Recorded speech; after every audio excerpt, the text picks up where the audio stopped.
Okay, so I want to continue part 5. I'm going to attack this from the contrasting angle. So we've been talking a lot about energy dynamics between two people or more than one person.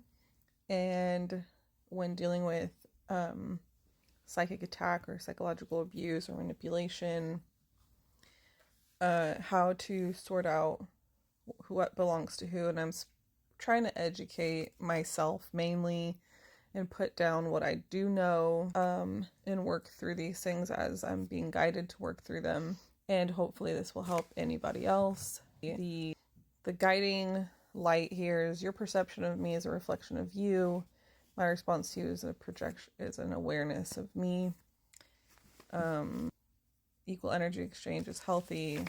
Manipulation of your thoughts, feelings, or beliefs about yourself through projection in order for you to give up your energy for someone else's lack or needs.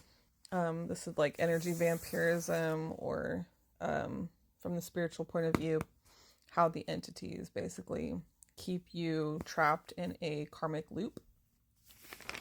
And so what are we exactly talking about? I want to try attacking all this from the contrast. So this is a healthy person who has no lack, who is whole and aligned, right? So we're basically referring to like the aura system, the chakra system, and what that looks like when a person is full of their own divine energy. So starting at the root in the material world with their physical reality, their physical body, their physical manifestation, their material security. They feel secure, stable, they rarely get sick, they're trusting, they're grounded, they're independent. Moving up, they're at the sacral, friendly, passionate, creative, self-forgiving, high self-worth. The sacral is also connected to your source of sexuality. Sexuality and creative energy are the same. You use that energy to create in the world. You also use that energy to create life. So this is your sensuality and your sexuality. And when balanced, you're a sexual creature. You don't have any shame or guilt attached to sexuality or your expression of sexuality. Moving up, you have your solar plexus, which is your ability to take action. You're disciplined. You're loving, you're compassionate. You're disciplined, you're driven, confident, integral, and respectful. In your heart center, you are centered, loving, compassionate, empathetic. You have self-love, and you are non-judgmental. You have an open heart, balanced. Okay, you have good energy flow in every area. Moving up in the throat chakra, where you express yourself. You express yourself, you're reassuring, you're appreciative, you're creative, you're honest. There's no hindrances to how you express yourself or how you speak your truth or what you bring into the world through your creativity. Moving up to your third eye, you're intuitive, you're focused, you're clear, you're not scatterbrained, you're not going into paranoia or any kind of like fear-based whatever. You're clear. You can see through deceptions and lies and agendas and whatever. And also because your crown is balanced and open, you have good energy flow throughout the whole system. So you're connected to your source, your higher self.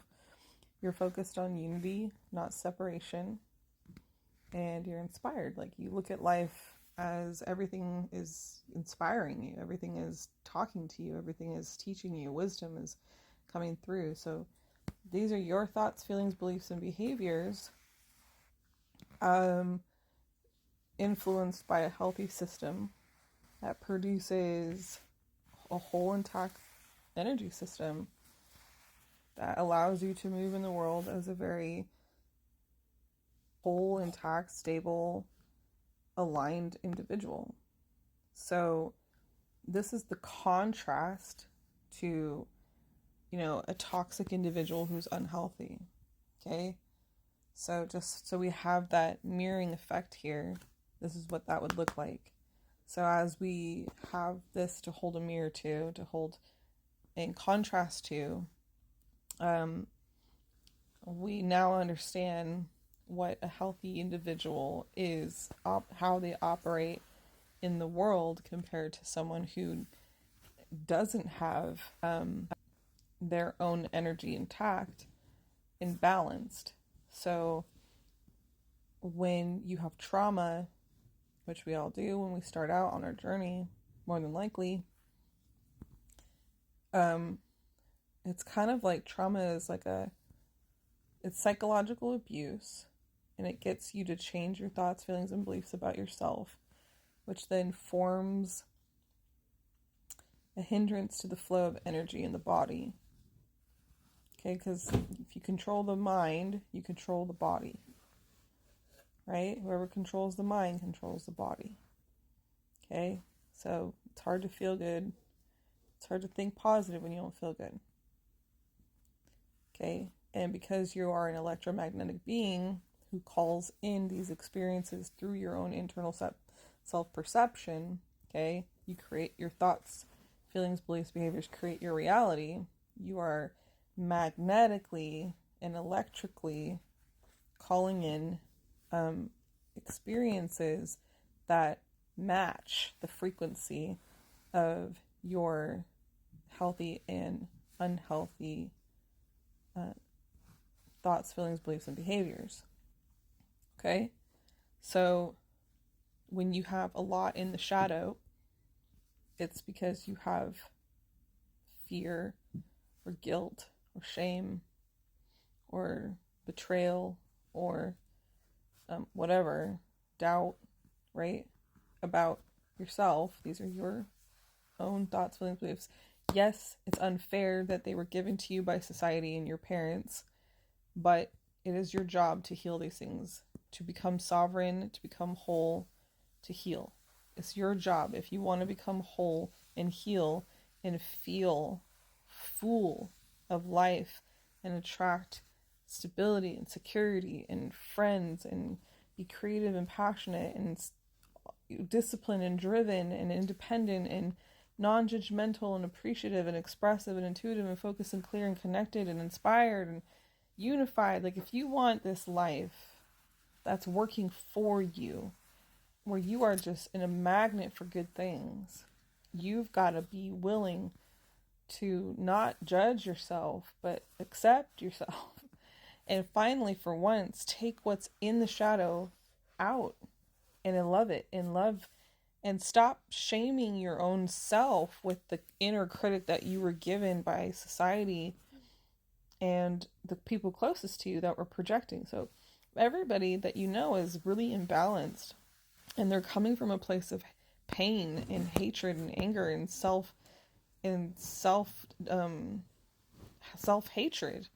So, and they're projecting that onto you, and because you haven't yet done the work to heal, just keeps screwing up your ability to move through these things faster. And there is, agenda to basically hinder your growth and your healing process.